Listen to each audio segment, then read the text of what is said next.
Hello and welcome to Money, Money, Money. I'm Samira Abdi. It's almost the end of 2015 and it's time to complete all our tax-saving formalities for everyone who hasn't moved on this yet. Well, it's time to get cracking, and here to help us do just that is Roongta, who's a SEBI-registered investment advisor.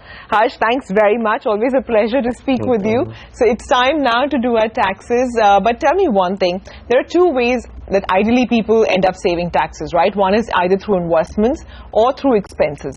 What is the case to be made for the ideal way to save taxes? I mean, how should one go about it? What does the tax breaks do?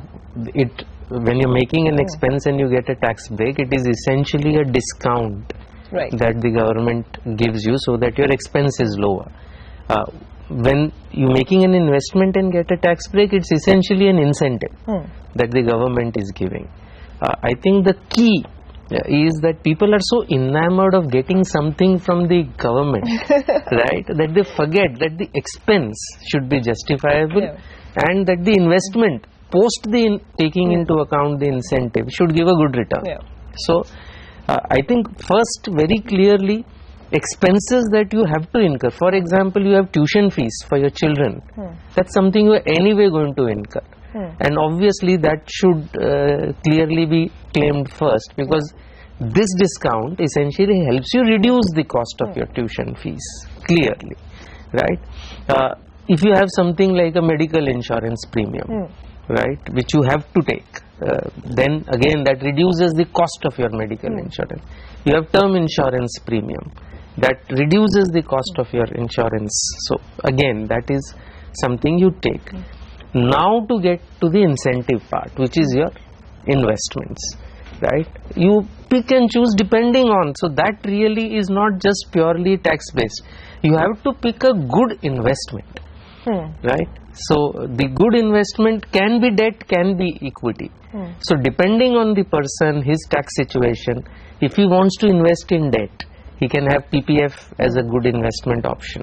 He can have the National Savings Certificate as a good investment option. If he wants to invest in equity, he can have the ELSS as a good investment option.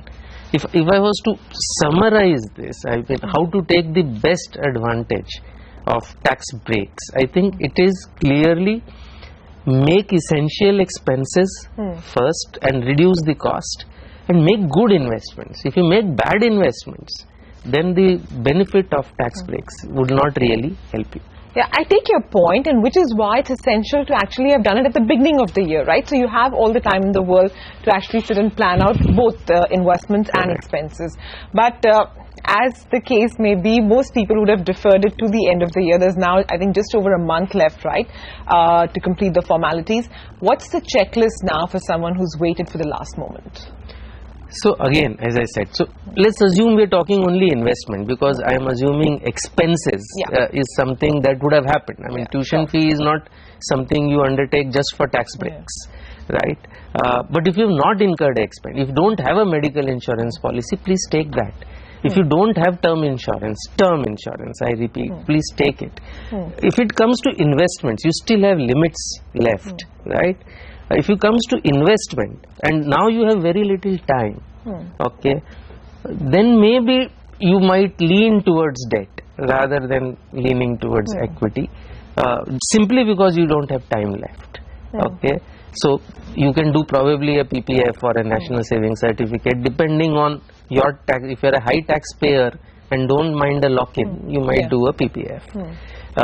If at all you can do equity, then do a 4-stage EL, do 4 SIPs into ELSS. You can still start one now, you know, break that up into 4 SIPs rather than making one single investments.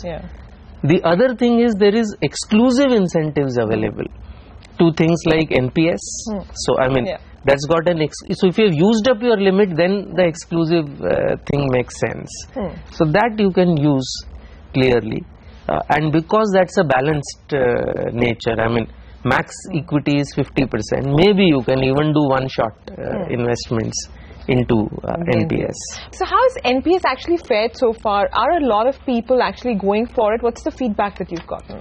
So I think this exclusive deduction, there are two exclusive deductions with NPS. One, when your employer contributes to your NPS account, that up to 10% of your basic plus DA, it's allowed as a separate deduction.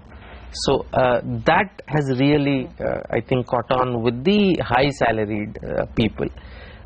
Now, last year's budget has introduced the 50,000 rupee exclusive deduction. Yeah. So I suspect we will see lot more interest even from self-employed people or regular salaried people, those who have already used up their 1.5 lakh. So I think we will see increasing take-up of the NPS. Okay, speaking of people who actually end up using a lot of their limit, is that people often offset first the EPF, right, that they have. So if, for example, I get 1 lakh EPF, I use only 50,000 to make my tax saving investments. Or if I have 1.5 lakhs, I don't bother at all. Is that something that you'd recommend also, to put that money to use elsewhere? So I think what is happening is EPF is perceived as compulsory, that it is anyway going. In which case the extra incentive that you get is only on the balance amount. So that is correct.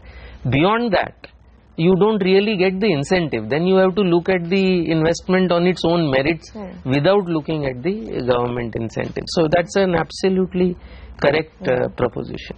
Also, post this budget, if one were to utilize every kind of tax incentive available to them, then theoretically speaking, close to about 7 lakhs if you're earning, you'd be about tax-free, right?